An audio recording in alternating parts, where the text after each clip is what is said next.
Live from the KTN News headquarters here in Nairobi, you're watching The Weekend at 1. Good afternoon. My name is Michelle Ngele. Let's begin with the highlights. No Koffi, no performance as Congolese musician deported to DRC following airport drama. Democrats settle for Team Kane as Clinton's running mate. And 10 people killed in yet another ISIS attack, this time in Germany.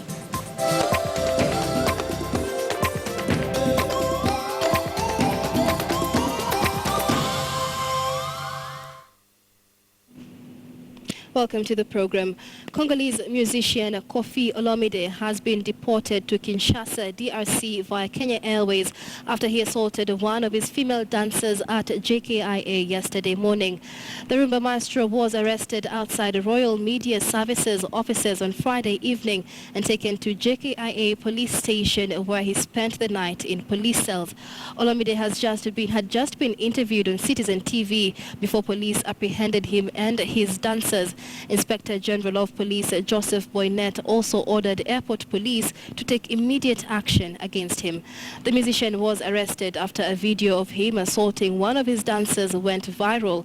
But during the interview, Koffi denied assaulting the dancer identified as Pamela. He said he was protecting her from a pickpocketing incident at the airport. Youth and Gender Cabinet Secretary Sicily Kariuki noted that Koffi should be deported and his visa permanently revoked.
Big blow there to fans of Koffi Olomide. Let's now speak to our reporter, Timothy Otieno, who was at the Jomo Kenyatta International Airport. Timothy joins us by phone.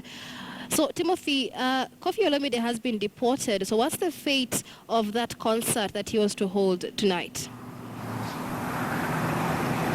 Well, as it stands, Michelle, it appears that that concert will not be taking place. Of course, we have been made aware that he has since been deported and his visa has been revoked as the cabinet secretary had requested. But of course, we were just from a press conference with Koffi Olomide's lawyers, and he tells us that indeed his client is not a happy man and has gone back to his country, a very disgruntled individual. But of course, to highlight exactly the status of the situation, we are now joined by George Wajakoya, who is the lawyer representing Koffi Olomide in the country. Thank you so much for joining the program, sir. Maybe if you could begin by telling us, has it been confirmed that Koffi indeed has been deported? Yes, it has been confirmed by the Kenya Airways ticketing counter that the government bought tickets for the 4 of them and they already put him on the plane. So as it stands, your client has expressed his innocence. Maybe you did see him in the morning here at the Jomo Kenyatta International Airport police station. What did he say to you? How was his mood? What was his mindset like? I received a call this morning, and Koffi Olomide is a very familiar face to me because I've done contracts way back in London through his promoter when he was coming to perform in England. What he told me is that he was ready to be taken to court to prove his innocence. He did tell me that when he arrived, there was a press conference that he was addressing, And during that particular time, there was a commotion at his back. So it was brought to his attention that two of his dancers, not his wife, two of his dancing troupe ladies were fighting. So he went in to intervene to find out what was happening. And that's when he pushed them aside to drive them away from the media. And he denied that he kicked any of them. He said that he moved, and probably that when he swung his leg, that ought to have been his emotions to defray what was going on. But he actually did not hit the lady. The lady herself has also denied, saying that she was not actually hit, but she was quarreling with the other lady. Well, but of course, this is something that has video evidence in it, and everybody saw what happened. Everybody will be the judge of that. But as it stands, you did tell us earlier on during the press conference that he has been deported without his passports and that his visa has been revoked. Is this true? And if so, what next for you as a legal team? First of all, I do not know whether his visa has been revoked or not. What I know is that he had left his passport in the hotel.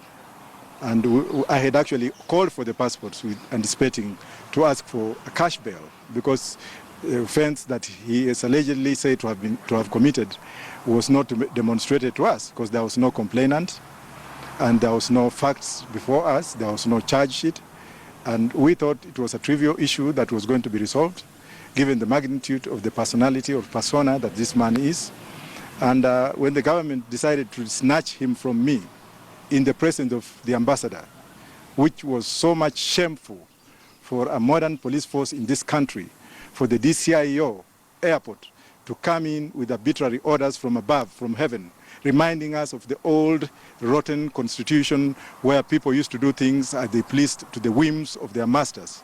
That was very wrong, and I'm asking the Secretary of State if he made that decision.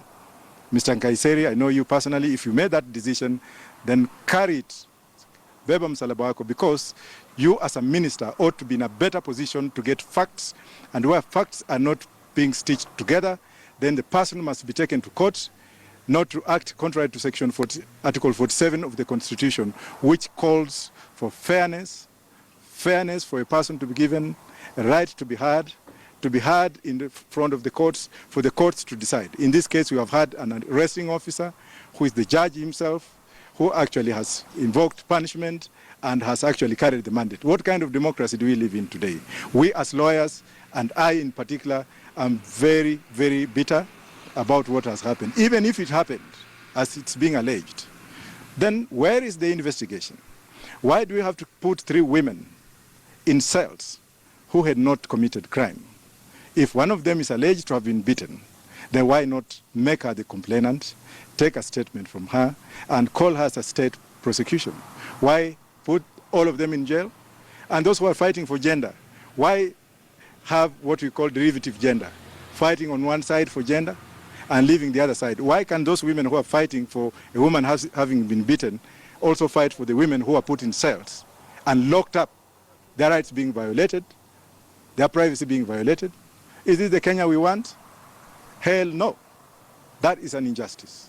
Mr. George, you had expressed your concern that your client, Koffi Olomide, had been tried in the public court of justice and that social media had been the vehicle used to prosecute Mr. Olomide. And in regards to that, he has a lot of fans. He's a man who has 20 albums under his name, and there's a concert that he was scheduled to perform for the 3rd time in the country. It appears that will not happen. Any plans for perhaps refund for those who paid, or what happens? Will the event go on? Will it be cancelled? Well, just give us the status updates in regards to his agenda when he came into the country. I think that's a tall order for me.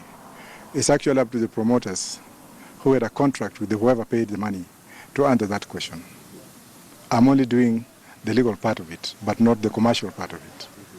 Perhaps final question. Will you be pursuing perhaps any charges against the state over this arrest? Well, all that I'm waiting for is to speak to my client, and if he wants us to pursue, yes, we shall. If he wants us to follow it through the diplomatic means, yes, we shall.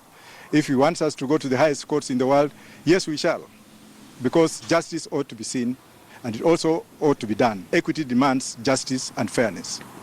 Thank you very much, George Wajakoya, who is the lawyer representing Koffi Olomide in this matter. Of course, he did allude to the fact that 3 women had been arrested alongside Koffi Olomide last evening. If I could just quickly go through their names. One of them is Pamela Eyanga, as well as Sarah Lisono and Irene Botongo. Now, Pamela Eyanga is the lady believed to have been kicked by Koffi Olomide, but of course, hours after that incident took place yesterday in the morning, of course, hours later, Koffi Olomide himself, through a Facebook video in his hotel room, did decline the incident, of course, appearing with the said lady, who also said that she had not been kicked and there was no altercation as it stands, Akisa.